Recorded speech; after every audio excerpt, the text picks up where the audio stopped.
श्री स्वामी समर्थ. जय जय स्वामी समर्थ. नमस्कार स्वामी प्रिय भक्त हो.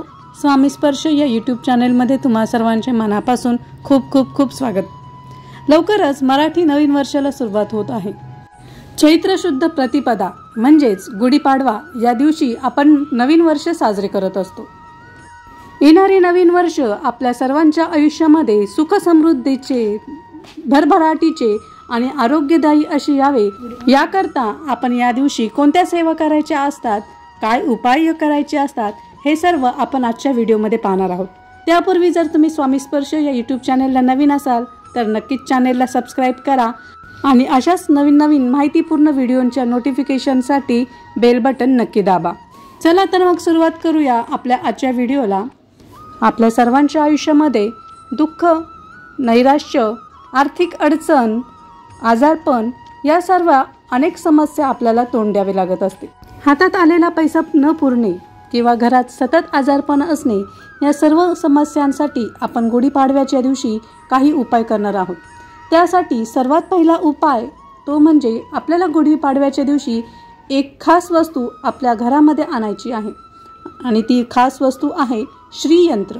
या श्रीयंत्राची आपल्याला गुढीपाडव्याच्या शुभ मुहूर्तावर आपल्या देवघरामध्ये श्रीयंत्राची विधीपूर्वक स्थापना करायची आहे. श्रीयंत्र हे लक्ष्मी प्राप्तीसाठी अत्यंत महत्त्वाची असे साधन आहे.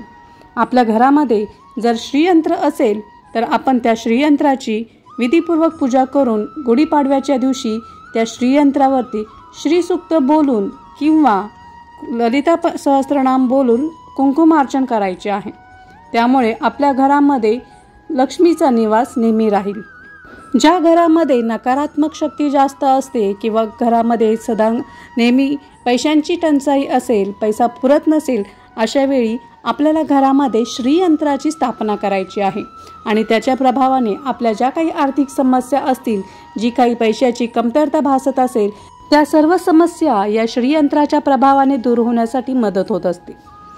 तर अशा प्रकारे आपण त्याला गुढीपाडव्याच्या दिवशी आपल्या घरामध्ये श्रीयंत्राची स्थापना करायची आहे. त्याचप्रमाणे आपल्याला आपल्या आयुष्यामध्ये नेहमी आणखीन एक समस्या भेडसावत असते आणि ते म्हणजे सतत घरामध्ये असणारे आजारपण. घरामध्ये सतत कोणी ना कोणी आजारी असणे किंवा एकामागून एक संकटे घरावरती येत असतात. अशावेळी आपल्याला या गुढीपाडव्याच्या शुभमुहूर्तावर एक उपाय करायचा आहे. तो उपाय मी आता तुम्हाला सांगणार आहे. तर हा उपाय असा आहे की आपल्याला या गुढीपाडव्याच्या दिवशी वडाच्या झाडाची 3 इंच लांबीची एक मुळी आणि एक रंगारी हिरडा आपल्या घरी आणायचा आहे. या वस्तू कुटुंब प्रमुखाने आपल्या हातामध्ये घेऊन घरातील सर्व सदस्यांनी मिळून सामुदायिकपणे एकत्रितपणे श्री स्वामी समर्थ या मंत्राचा एक माळ जप करायचा आहे. त्यानंतर या दोन्ही वस्तू पाटावरती ठेवून त्यांची पंचोपचार पूजा करायची आहे आणि ही पूजा करताना आपल्याला ओम वम वनस्पतये नमः या मंत्रोच्चाराने त्याची पूजा करायची आहे. पुन्हा एकदा सांगते, आपल्याला वडाच्या झाडाची 3 इंच लांबीची मुळी आणि एक रंगारी हिरडा घरी आणून त्याची पंचोपचार पूजा करायची आहे आणि ही पूजा करताना आपल्याला ओम वम वनस्पतये नमः या मंत्राचा जप करायचा आहे. हा जप झाल्यानंतर, पूजा झाल्यानंतर आपल्याला खडी साखरेचा नैवेद्य दाखवायचा आहे.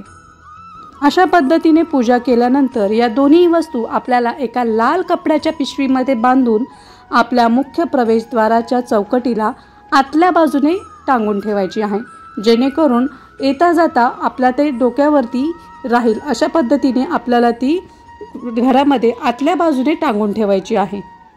या उपायामुळे आपल्या घरातील सर्व सदस्यांचे निरनिराळे आजार, बाधा, संकटांपासून संरक्षण होण्यासाठी मदत होते.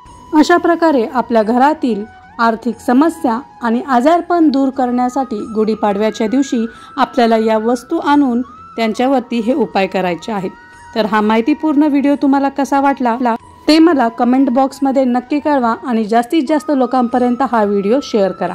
तोपर्यंत श्री स्वामी समर्थ. जय जय स्वामी समर्थ.